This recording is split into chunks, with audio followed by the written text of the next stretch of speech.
काँग्रेस प्रदेश अध्यक्ष नाना पटोले यांचे निकटवर्तीय समजले जाणारे छावा संग्राम परिषदेचे जिल्हाध्यक्ष नीलम हलमारे यांनी नाना पटोले यांच्याकडून होणाऱ्या अपमानाला कंटाळून काँग्रेस पक्ष सोडत गोंदिया विधानसभा क्षेत्राचे आमदार विनोद अग्रवाल यांच्या उपस्थितीत शेकडो कार्यकर्त्यांसह भारतीय जनता पक्षात प्रवेश केला। नाना पटोले यांनी मला जिल्हा परिषद निवडणुकीत पंजा निवडून चिन्ह देत निवडणूक लढण्याची संधी दिली, मात्र माझ्या प्रचाराला न येता मला एकटं सोडलं।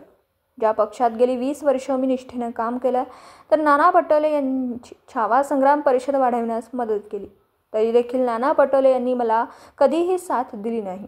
त्यांना सामान्य कार्यकर्त्यांशी काही घेणं देणं नाही, त्यामुळे मी नाना पटोले यांना न सांगता काँग्रेस पक्ष सोडून भारतीय जनता पक्षात प्रवेश केला असल्याचं नीलम हलमारे यांनी सांगितलं। तर नुकत्याच पार पडलेल्या विधानसभा निवडणुकीत देखील नाना पटोले हे प्रदेश अध्यक्ष असताना त्यांना महाराष्ट्र राज्यात सरकार देखील आणता आलं नाही। त्यामुळे हुकुमशाही चालत असलेल्या पक्षात आणखी अपमानित होऊन किती दिवस काम करायचं, त्यामुळे विकासाच्या दिशेने पाऊल वाढविणाऱ्या भारतीय जनता पक्षाची साथ नीलम हलमारे यांनी निवडली असून येत्या काळात काँग्रेस पक्षाला आणखी गळती लागेल असं भाकीत त्यांनी केलं आहे। गोंदियाहून प्रतिनिधी अमरदीप बडगे।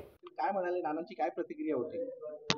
मी माहिती दिली नाही, कारण की त्यांना ते स्वतः एकदम महाराष्ट्रात व्यस्त असतात, पण त्यांचं आपल्या गृह जिल्ह्यात लक्ष राहत नाही। तुम्हाला माहिती आहे आता काय झालं, तर त्याच्यामुळे मी माहिती देण्याची वेळ पण आली नाही आणि माहिती दिली नाही, कारण की त्यांनी आम्हाला वेळ दिली नाही, कधीच बसायला वेळ दिली नाही, आमच्या समस्या जाणून घेतल्या नाही। त्याच्यामुळे मी त्यांना माहिती न देताच, कारण की स्वतःचा दुःख स्वतःलाच माहीत असते, त्याच्यामुळे मी आणि माझ्या मित्रपरिवाराने एक बसून आम्ही चर्चा केली आणि विनोद भाऊ अग्रवालजी यांच्या नेतृत्वात भारतीय जनता पार्टीत प्रवेश केला, पक्ष प्रवेश केला। अजून काँग्रेसला गळती लागेल असं वाटते का आपल्याला?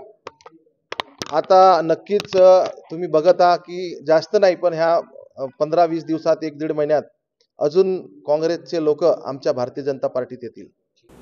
दिवसभरातील घडामोडींचा आढावा घेण्यासाठी पाहत रहा N24 मराठी न्यूज चॅनल।